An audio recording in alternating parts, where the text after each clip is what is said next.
खबरों को विस्तार से देखते हैं। प्रधानमंत्री नरेंद्र मोदी आज यूपी के बलरामपुर जिले के दौरे पर थे। इस दौरान उन्होंने उत्तर प्रदेश को बड़ी सौगात दी। पीएम ने बलरामपुर में सरयू नहर परियोजना, राष्ट्रीय परियोजना का उद्घाटन किया। इस परियोजना से उत्तर प्रदेश के 9 जिलों के करीब 80 लाख किसानों को फायदा होगा। साल 2016 में इस परियोजना को प्रधानमंत्री कृषि सिंचाई योजना में शामिल किया गया था। इससे 14 लाख हेक्टेयर से ज्यादा खेतों को सिंचाई के लिए पानी मिलेगा।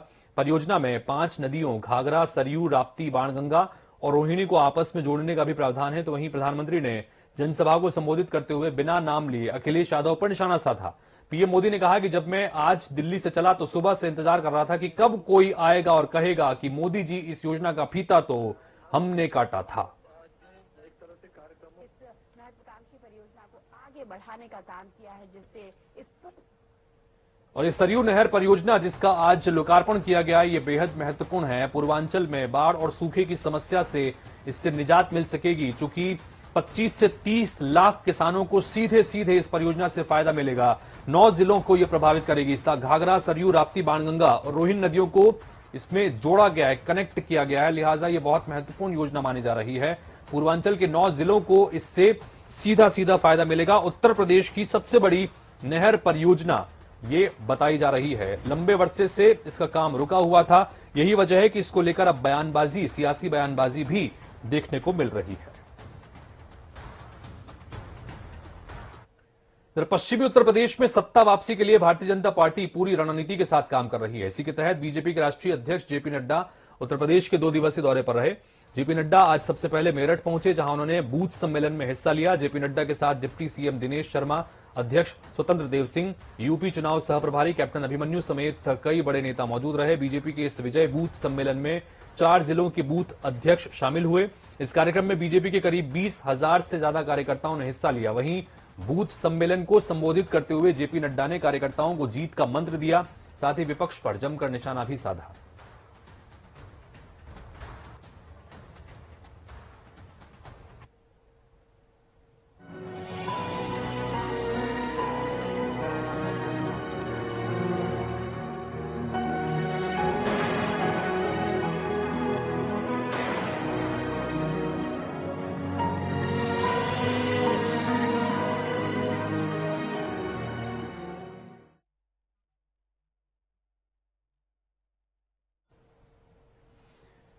तो पूरा देश अपने शहीदों को अमर अलविदा कह रहा है। और इन सबके बीच तमिलनाडु के कुन्नूर में हेलीकॉप्टर क्रैश हुआ था।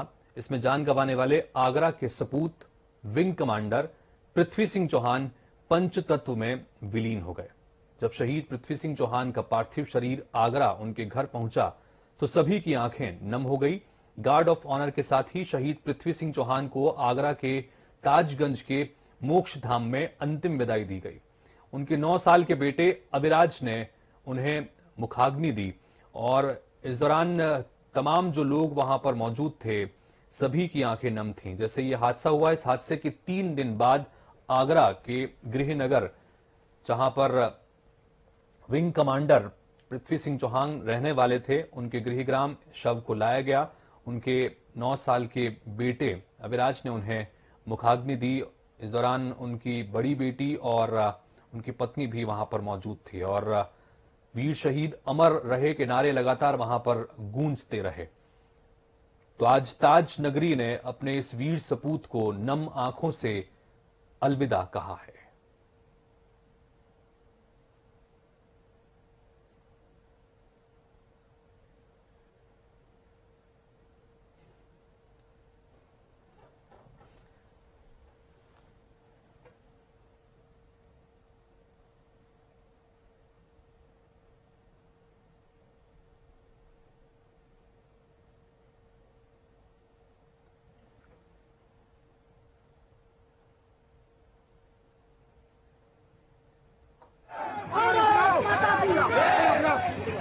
तेरा ये बलिदान जब तक सूरज चांद रहेगा। ताज नगरी ने अपने जाबाज विंग कमांडर पृथ्वी सिंह चौहान को अंतिम विदाई दी। शहीद पृथ्वी सिंह अमर रहे के नारों के बीच भारत माता का ये वीर सपूत अनंत सफर की ओर बढ़ चला।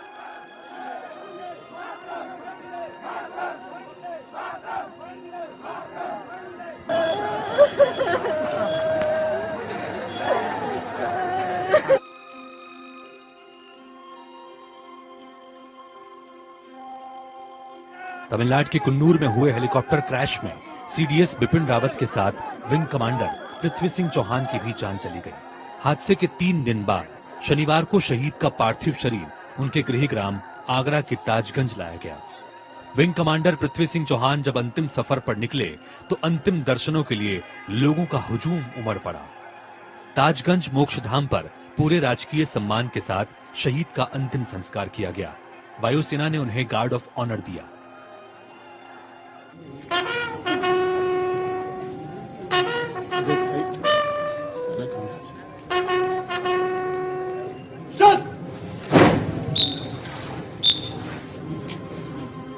उनके 8 साल के बेटे अभिराज ने और 12 साल की बेटी आराध्या ने अपने शहीद पिता को श्रद्धांजलि दी।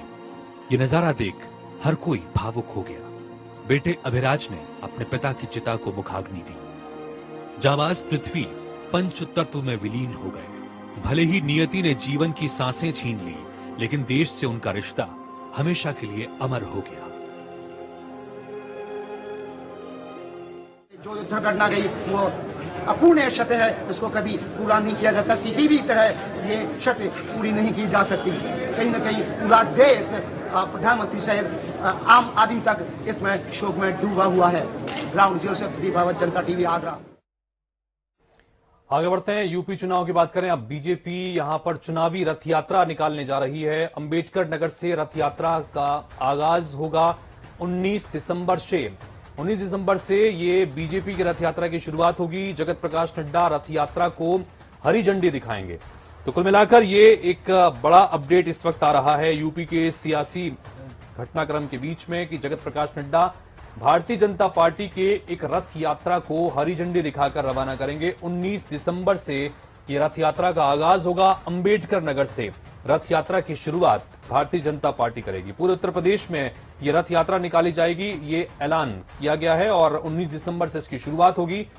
भारतीय जनता पार्टी के राष्ट्रीय अध्यक्ष जेपी नड्डा इस रथ यात्रा को हरी झंडी दिखाकर रवाना करेंगे।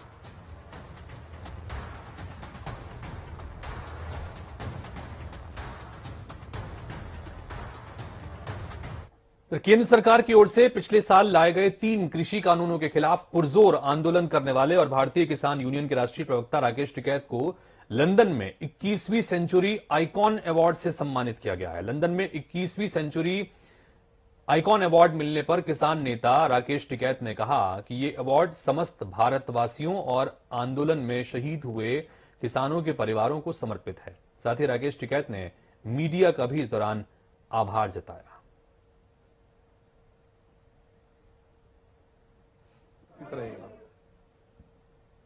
जो सम्मान है ये पूर्ण रूप से समस्त भारतवासियों के लिए है और जो किसान आंदोलन चल रहा है उसमें जो किसान हमारे शहीद हुए हैं उनका है, जिन जिन लोगों का इसमें योगदान रहा, ये सबकी उनकी मेहनत का वो है और ये संयुक्त मोर्चे को, उन शहीद परिवारों को और जो शहीद स्मारक जहां बनेगी अवार्ड पूर्ण रूप से उसको समर्पित रहेगा। राजधानी लखनऊ के विश्व संवाद केंद्र में आज अखिल भारतीय साहित्य परिषद में 3 पुस्तकों का लोकार्पण किया गया है। इस कार्यक्रम में बतौर अतिथि जनता टीवी यूपी उत्तराखंड के संपादक के उपाध्याय और दैनिक जागरण के संपादक आशुतोष शुक्ल भी शामिल हुए।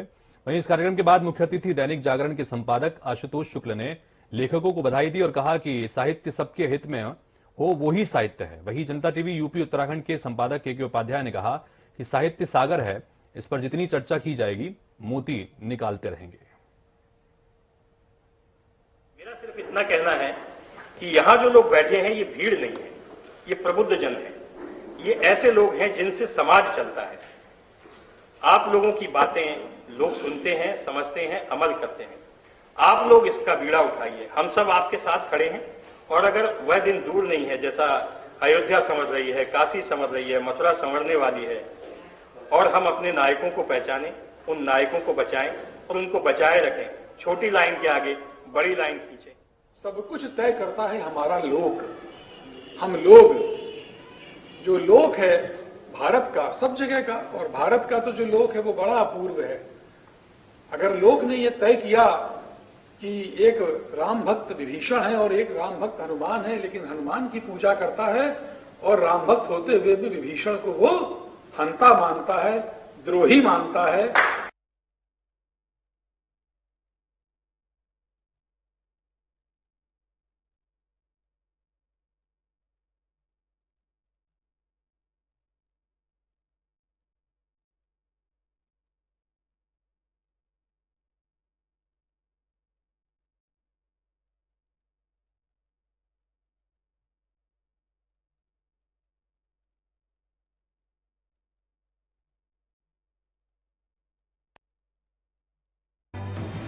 कोरोना ने देश की अर्थव्यवस्था की कमर तोड़ दी थी।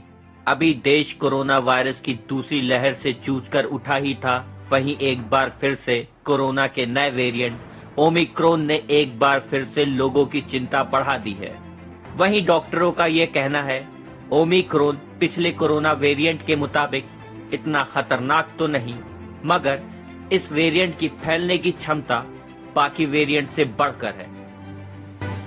अभी जो कोरोना का नया वेरिएंट ओमिक्रॉन आ रहा है वो डेल्टा वेरिएंट से 5 to 10 टाइम्स मोर ट्रांसमिसिबल है, तो उसकी जो वेरिएंट जो जल्दी स्प्रेड करेगा ये तो है। तो ये जो केसेस बढ़ रहे हैं ये उसी का परकशन है।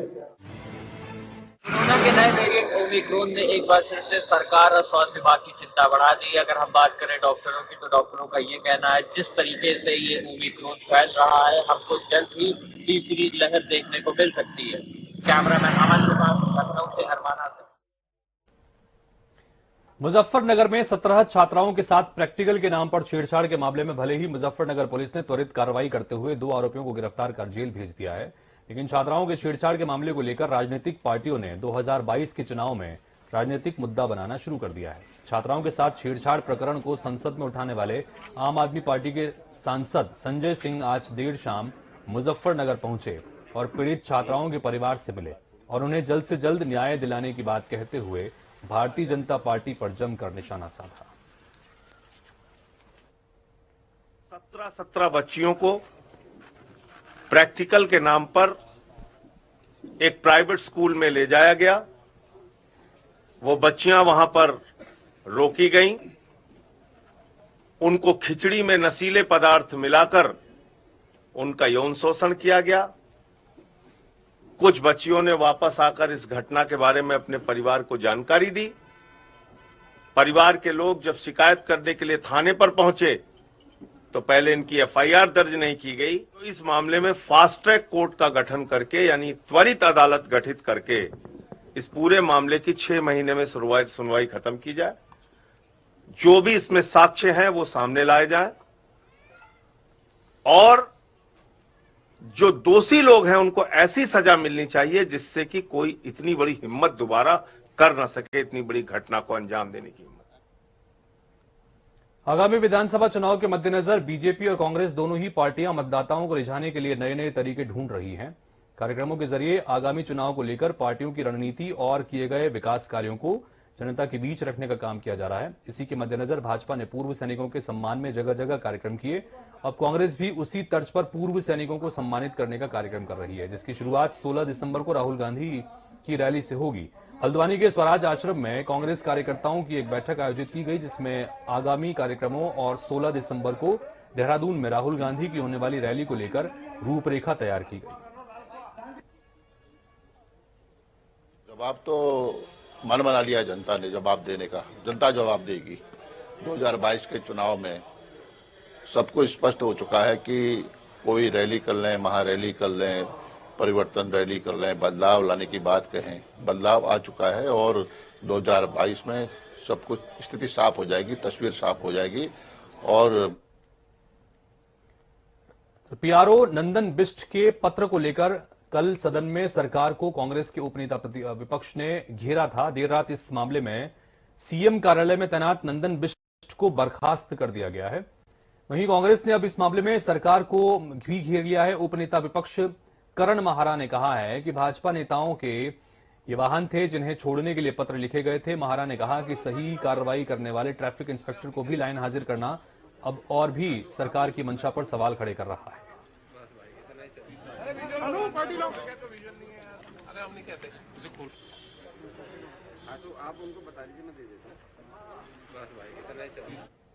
कृषि बिल कानून की वापसी के बाद गाजीपुर बॉर्डर पर 1 साल से चल रहा संयुक्त किसान मोर्चा का आंदोलन खत्म हो गया है। देश भर के किसान आंदोलन स्थल से घर वापसी की ओर आने लगे हैं। किसानों की घर वापसी पर उत्तराखंड नारसन बॉर्डर पर आंदोलन पर बैठे किसानों का फूल मालाओं के साथ स्वागत किया गया। सैकड़ों की संख्या में बॉर्डर पहुंचे किसानों ने उत्तराखंड नारसन बॉर्डर से विजय यात्रा निकाली। भारतीय किसान यूनियन के जिलाध्यक्ष विजय शास्त्री ने कहा कि किसानों के सामने सरकार ने घुटने टेक दिए। कृषि बिल के काले कानून की वापसी से किसानों की जीत हुई है। जिन्होंने कहा कि आंदोलन में शहीद हुए किसानों का बलिदान व्यर्थ नहीं गया और न किसान उनकी शहादत को भुला पाएगा।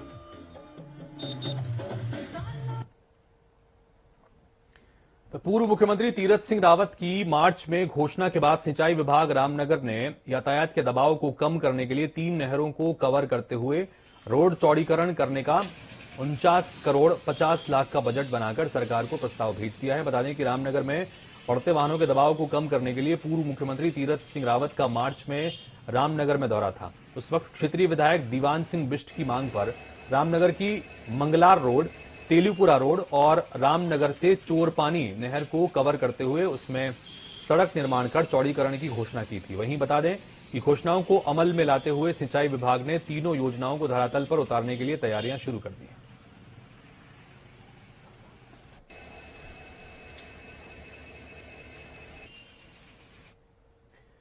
कैराना में कल राकेश टिकैत की बड़ी किसान पंचायत होगी, जिसमें राजस्थान, हरियाणा, उत्तराखंड के किसान शामिल होने जा रहे हैं। किसान आंदोलन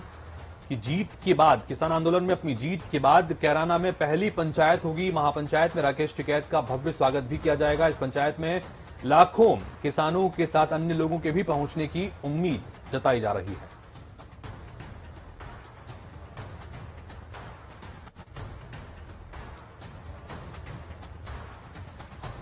तो किसान आंदोलन में एक तरह से किसान अपनी जीत लगातार बता रहे हैं। अपनी मांगों को मनवाने के बाद वापस किसानों के घर लौटने का सिलसिला जारी है। इसके बाद कैराना में एक बड़ी महापंचायत किसानों की होने जा रही है, जिसमें राजस्थान और हरियाणा, उत्तराखंड के किसान शामिल होंगे। और किसान आंदोलन जीत के बाद कैराना में यह पहली पंचायत है जिसमें राकेश टिकैत का भव्य स्वागत भी किया जाएगा। तो इसी के साथ फिलहाल इस बुलेटिन में इतना ही। नमस्कार।